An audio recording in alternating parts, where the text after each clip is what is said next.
आज मैं आप सबको भेड़िए और सारस की कहानी सुनाएंगे। एक जंगल में एक दुष्ट और लालची भेड़िया रहता था। एक दिन उसने एक हिरण का शिकार किया। शिकार के बाद पर वह अपने लालच पर नियंत्रण नहीं रख पाया और जल्दी जल्दी उसे खाने लगा। इस जल्दीबाजी में एक हड्डी उसके गले में अटक गई। हड्डी अटक जाने पर वह बहुत परेशान हो गया। अब उससे न कुछ खाते बन रहा था, न ही पीते। उसने बहुत कोशिश की कि किसी तरह हड्डी उसके गले से निकल जाए, लेकिन सारी कोशिश बेकार गई। अंत में उसने किसी से सहायता लेने का विचार किया। वह सोचने लगा कि ऐसा कौन है जो उसके गले से हड्डी का टुकड़ा निकाल सकता है। कुछ देर सोचने पर उसे सारस का ध्यान आया। सारस की लंबी गर्दन और चोंच थी। वह उसके मुंह में अपनी चोंच घुसाकर आसानी से हड्डी निकाल सकता था। बिना देर किए भेड़िया सारस के पास पहुंचा और बोला, सारस भाई, मेरे गले में एक हड्डी अटक गई है।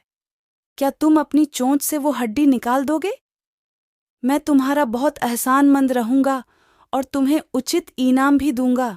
सारस पहले तो भेड़िए के मुंह में अपनी चोंच डालने से डरा, लेकिन बाद वे उसे भेड़िए पर दया आ गया और वह तैयार हो गया। भेड़िए मुंह खोलकर खड़ा हो गया और सारस ने उसमें अपनी चोंच डाल दी, लेकिन उसकी चोंच हड्डी तक नहीं पहुंच पाई। तब उसे अपनी आधी गर्दन भी भेड़िए के मुंह में घुसानी पड़ी। सारस की गर्दन मुंह में जाते ही लालची भेड़िए के मन में लालच जागने लगा। उस सोचने लगा कि यदि मैं इसकी लजीज गर्दन को चबा पाता तो मजा आ जाता, लेकिन उस समय उसे अपने गले में फंसी हड्डी निकलवानी थी। इसलिए वह मन मारकर रह गया। कुछ ही देर में सारस ने उसके गले से हड्डी निकाल दी। हड्डी निकलते ही भेड़िया जाने लगा।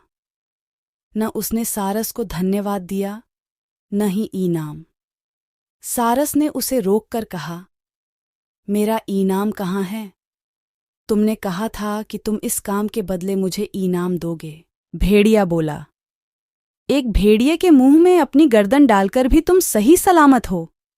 क्या यह तुम्हारा इनाम नहीं है? इतना कहकर भेड़िया चला गया और सारस मुंह लटकाकर खड़ा रह गया। सीख: लालची और दुष्ट व्यक्ति से कभी कृतज्ञता या पुरस्कार की अपेक्षा नहीं करनी चाहिए। हमारा वीडियो आपको अच्छा लगा तो वीडियो को लाइक करिएगा, और इस चैनल पर आप नए हैं तो हमारे चैनल को सब्सक्राइब ज़रूर कर देना, ताकि अगला वीडियो अपलोड हो तो आपके पास मैसेज आ जाए वीडियो पूरा देखने के लिए। आपका बहुत बहुत धन्यवाद।